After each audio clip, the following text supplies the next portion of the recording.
Hello everyone, it's James Keating. Thanks for tuning in and listening. In this segment, I'd like to talk about the mimic. The mimic. What does that mean? The mimic is someone who can copy perfectly. Mimicry today is not seen as much as it once was in the past. Now that we have all kinds of entertaining things, phones, tablets, distractions, the children of today don't have to do things as they did in the past when there was less for them to do. When before you would go outside and you would find things to do outside. You didn't have devices that helped you do things. Now these devices, as good as they are limiting. They're not expanding our human range of abilities. They're actually rather cramping it, reducing them. And I say that because by the time I was 10, I was a hell of a mimic. I could mimic birds, different animals, and it started when I was a baby. I mean, what noise does the duck make? And then the baby says, quack, quack. There it is. That type of thing. Mimicry today is often looked at as making fun of someone. In the past, there were individuals, Frank Gorshin, from the old Batman, the Riddler. He was an impressionist, as was the great Rich Little. He was on Johnny Carson a lot. And they would do voices of other humans that were famous. In the world of the Native American, the mimicry was part of hunting. So you learned to, calls to call in an animal, a turkey call, how you could use different things in your environment to make a reed, that the reed as in a duck call or something, that you could call in an animal using that device, a blade of grass, no more, no less. To understand how to speak like someone else speaks, how to walk as someone else walks, how to walk as if you had an injury, how to call in a prey.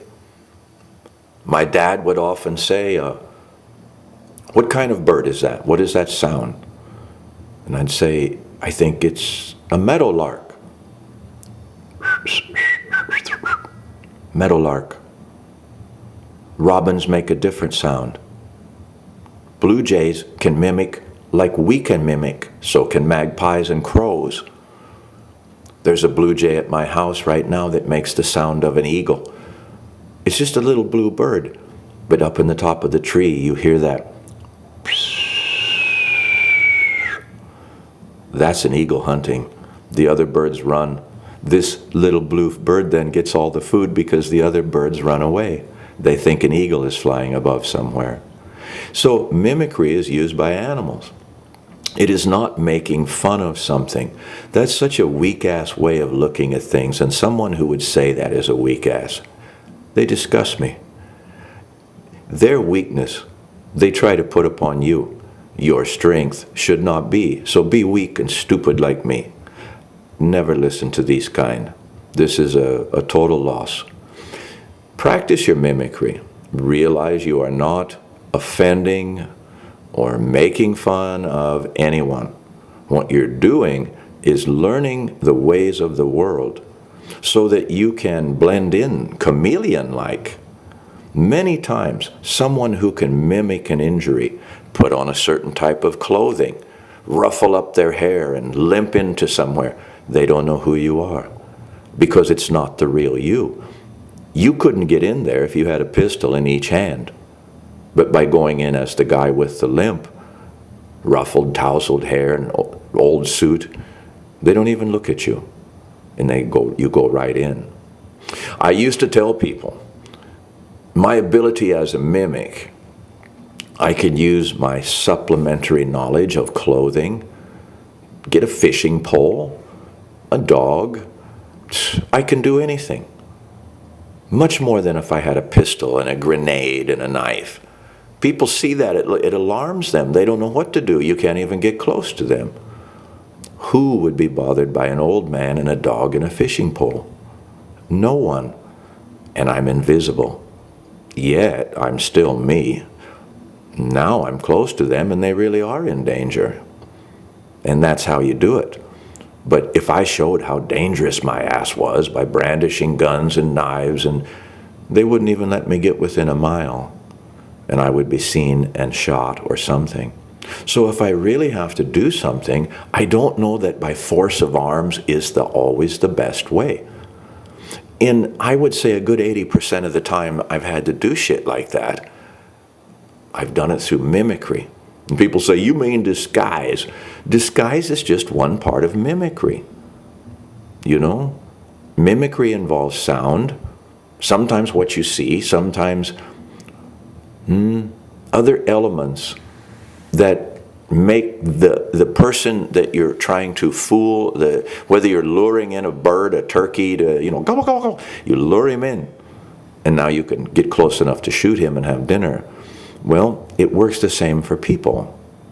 Sergeant York, never shoot the first turkey in line. Always shoot the last turkey. And this is how Sergeant York became famous, is because he was a hunter and he understood how animals worked and he knew about mimicry. Mimicry in our martial arts, how do we learn? Monkey see, monkey do. That's called mimicry. That is that. I copy what you do. If I feel you press on my arm, I'll press too. I am mimicking not only your movements, but maybe your words, and the very pressures that you put upon my limbs, I now put upon those of others. And they say, oh, you're very good. Well, what I am is a mimic. And so whether I'm actually doing that good or not, my mimicry makes it seem that I am. And after a while, I am that good. Mimicry is part of our learning. We can't learn without mimicking. And so I've found that all good mimics are usually great hunter-killers. They learn fast as hell. They can learn in ways that surprise you, where you wouldn't think they were learning, but they are. And we see this in babies. All it takes is one time for daddy to go, God damn it. That 2-year-old will be, God damn it. You go, where did that baby learn it? It's mimicking you. It learned it from you. And this is how we do. It's an actual instinctual process that we do without even thinking. So many adults I have met have no power of mimicry at all. It takes them forever to learn shit. They're awkward in society, and they don't understand why. Mimicry. This is what you're taught. If you don't know the customs in foreign lands, then don't do anything. Don't eat first. Don't start making moves. Wait and watch your hosts. What do? Oh, they use their right hand, never their left? Okay, I'll do that too. They pick up the little spoon first instead of the big spoon? You do that. Follow them. Mimic them. So mimicry in international etiquette, if you don't know what you're doing, is the only way to get by. Otherwise, you make that social faux pas, that mistake. So mimicry is part of a warrior ability. And that's just one word to describe it. As I say, the chameleon-like ability, the ability to copy. There's many ways to describe this, but the term mimic carries that broad spectrum that I like, and that's what we're shooting for. You should be able to mimic a hip injury, an ankle injury, a knee injury, a spinal injury, a cervical injury, a shoulder injury. Almost all birds, almost all animals. What kind of sound does a deer make when it's afraid? This is the sound, and then it stomps. It stomps its front legs. Understand, now, if I see some goddamn hunter that I don't want killing my deer, I make that sound. Their head snaps up, they haul ass, they're gone. Because I don't want that hunter killing them, perhaps, or perhaps I wish that deer for myself later. But either way, by knowing these sounds, you can literally communicate with animals. People say, I don't believe it. Then you're a shithead.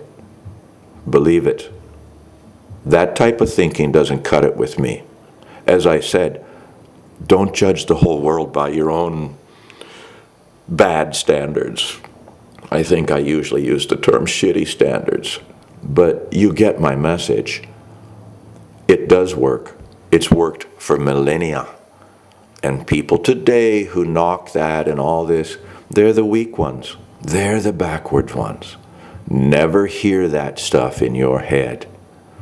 Become the master mimic. Enjoy doing it. Be able to make all the sounds of all the birds, all the animals. And it is not a juvenile pursuit. It is a warrior skill. Work on your injuries, meaning if you ask me today, show me a hip injury, you'd think I was mangled. If I put on the right clothes, did the right walk, you'd absolutely think I was hurt because I'm that good. So I recommend you do this and flush out everything you already know. Flesh it out. Push it out into this greater picture of mimicry. Because, man, you can use this all the time. Mimicry might be under ABD, meaning like I'm pretending to be hurt. ABD, attack by drawing. So I lure you in, I mimic an injury, and then smack, I'm not injured. Bingo. So you're getting the idea. I enjoy working with people who have that high level of mimic ability. Many natives do. But it's kind of a lost part of our society. Boy Scouts used to have to learn it, as part of a merit badge. But I think largely it's been lost. So I'm sharing this with you warrior-minded ones, and see what you can do with the ability, the concept of mimicry. I'm Uncle Jim Keating. I appreciate you listening to all my craziness. You have a great day, and I'll see you on the next one.